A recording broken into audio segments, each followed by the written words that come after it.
Hey guys, welcome to the channel. It's Adam at ND72. This video might be a little bit of a fast video, hopefully, or it's going to be a little bit of a medium video. We're going to try some other different parts on this car. So if you remember the last episode, we did the heat exchanger, and then if you watch my stories and all that stuff, my motor mount literally separated in two during those pulls.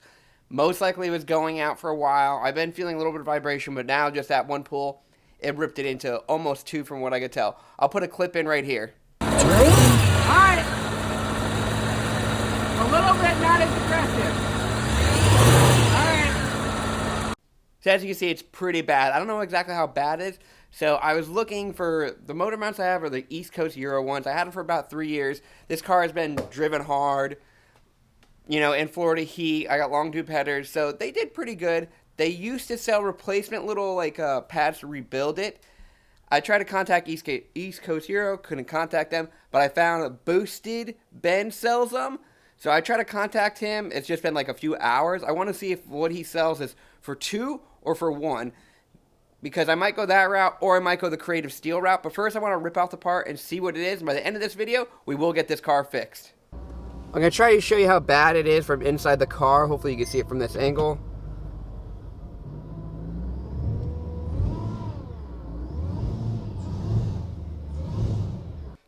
So the one that went bad is the driver's side. So we got it up on the lift. We're going to shut the hood, everything, raise it up, and see how bad it is, and start removing it. Alright, so there's the motor mount in question. So we're going to pop it off. It should be a 13s that are going to be right up there. Where are they at? Right there. That should be a 13. We're going to pop it off on each side and lift this motor. Alright, so we got this one out. If you want a whole install video, I made a video of how to install these. So that's why I didn't really show you. So if I'm pretty sure to remove like the lid, you got to take these Allens out. They're T5s. So I'm going to knock them out right now.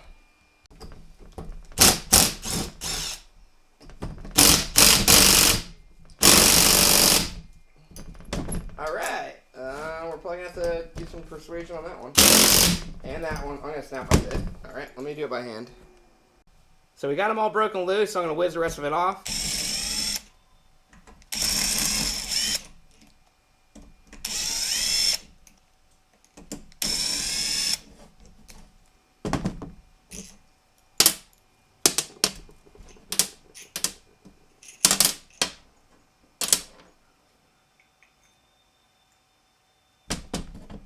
Oh, it's not as bad as I thought it would be. So it's not as bad as I thought it would be. Oh, nope, I take that back. They're worse once you get down lower. So let's pull these off. Let me get all this ripped off.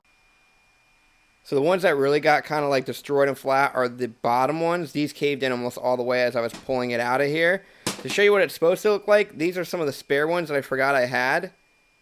See how this is basically all black and like good? Kind of like the tops were a little bit. The tops definitely got like melted from heat. So I might have to address that, but these just got melted and were caved in. And now this one's the really, really bad one. This is actually destroyed inside. This one should look like this. So we're going to pry it all out and see if we clean this thing up. So I got this one out. This one, it was completely collapsed and literally like, as you can see, I could just string it with my hand. When these are like literally rock solid. So this just, I think heat was the issue 100%. That most likely was my fault for not putting those covers back on. But at this point, this is just like literally Play-Doh right now. Like I could just smush it in my hand. So these all are destroyed. Everything else, like it all looks pretty good. So I'm just going to clean this up and then I'm going to basically gut this gold one out. Because this is basically for a different car. Or for one of my other cars I want to save it for. So I'm going to gut it and then I'll order all replacement one of these. As long as the kit is $100 for all these. So we'll do that to each one of these and then move on. Alright, we got the first one all rebuilt and tightened up. So we'll go pull out the second one and see how bad the second one was. This is one that I actually saw that could rip apart. Or that was ripping apart. Let's go pull the second one now. So this is the passenger side. And if you could see, I could actually move this whole thing with just my fingers. And the brand new one, I can't. So we're going to do the same thing, rip it all out. I might actually throw this gold one in there just so I have one black, one gold, just to be a little bit different. And then I'll take this and rebuild this one and get it all cleaned up. But let's throw them all back in the car and see how it runs after that. Alright, so we got them all in, so I'm going to go fire up the car now. We're going to see how much it shakes.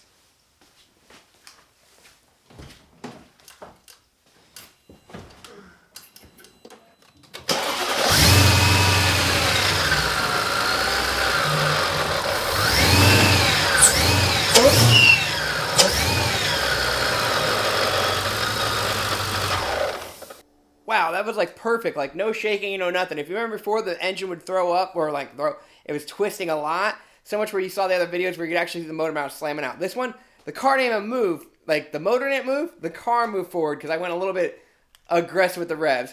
So we're gonna go take it for a nice little pull. Everything should be kind of good with this, and then we'll kind of go over what everything that happened. All right, so we're going for a little ride. We got the motor mounts in, and wow, the car just feels so much smoother. I don't know how long they've been kind of going bad, but holy poop, the car feels smoother. And just because we did that previous video of the heat exchanger and people were kind of complaining about some of the data, here's it again. We're going to try to do a different type of pool. So this is with a handful of ice, just a handful of ice. And already we are 10 degrees below ambient with a handful of ice. We'll try to do a pool and see what it is at the beginning and the end of the run. And I got to sneeze.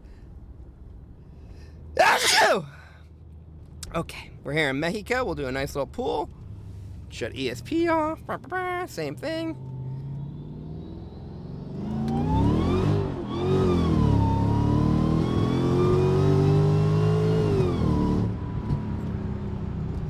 So we did that nice little pool. It is 67 out, and what did we hit? We hit a max of 138, and it's already dropping, like it's already at 82. And that was just a handful of ice. So, not bad at all. So guys, we got the motor mounts fixed, and wow, the car feels night and day difference on how smooth it is, and how like when you hit it, it feels like it actually comes off the line a lot harder now. Maybe because you're not having all that extra like flex, it's just going to the powertrain. These were pretty easy to rebuild. I think what damaged them is just, I had them on there for 3 years. I 100% think it was a little bit my fault for not wrapping them or putting that heat shield back on. But I might have to go to Mercedes and buy another heat shield for them. But in all hindsight, they lasted 3 years before they got that bad. So maybe I would say in 2 years, you should replace yours if you don't put the heat shielding on. But with the heat shielding, it might last 5-10 years. I couldn't tell you, but I can tell you with no heat shielding, 3 years is the max where I started seeing the engine go whew, whew, whew. And they weren't that hard to rebuild. They were pretty easy. So I don't see anything wrong with the mounts I just put in. If they last for 3 years, that's perfect. If they blow out in a month, then I might consider something else. But I'm really happy with it. East Coast Euro, it is sad that you can't really get their parts anymore. But it is what it is. So I think Creative Steel makes a similar kit to it that might even be better, because I heard a lot of good things about them with heat management with their setup. But for me, if you guys still have the East Coast Euro stuff, they're easy to rebuild. You could get the replacements at Boosted Benz. I'll put a link below. Granted, I didn't buy them from him, but he sells them, so I still want to promote. Just he sells them. If you guys need them, go get them. They're relatively cheap. I think $100. That's better than buying all new mounts. And I showed you how to replace them. So I hope you guys liked the video. Make sure you guys hit that like, subscribe button, throw a comment down below, so on and so forth. And I'm still testing out my secondary heat exchanger. So far, in my opinion, with the one I bought, it is 10 degrees lower. Now, some people were throwing up in the comments that, yeah, the VRP one's a single pass, the VRP this, the VRP that. That might be 100% true. I just didn't go that route. It wasn't anything personal. It was just literally, you're on the internet, you click, two products look similar. You legitimately don't know which one's really better unless you see live data. So if someone wants to post up other data on the VRP one, I showed mine. I get an average of 10-degree drop with me doing pools. But catch you guys later. Hope you guys enjoy the video, and make sure you comment down below. Super dog. You got it?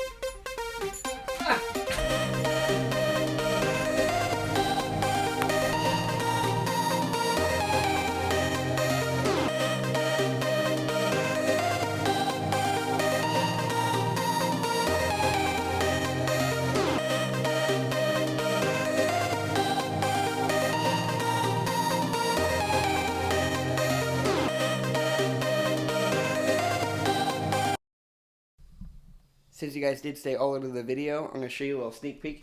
This is a whole table. I know it looks like a cluster F. This is a table of stuff for the SLK32.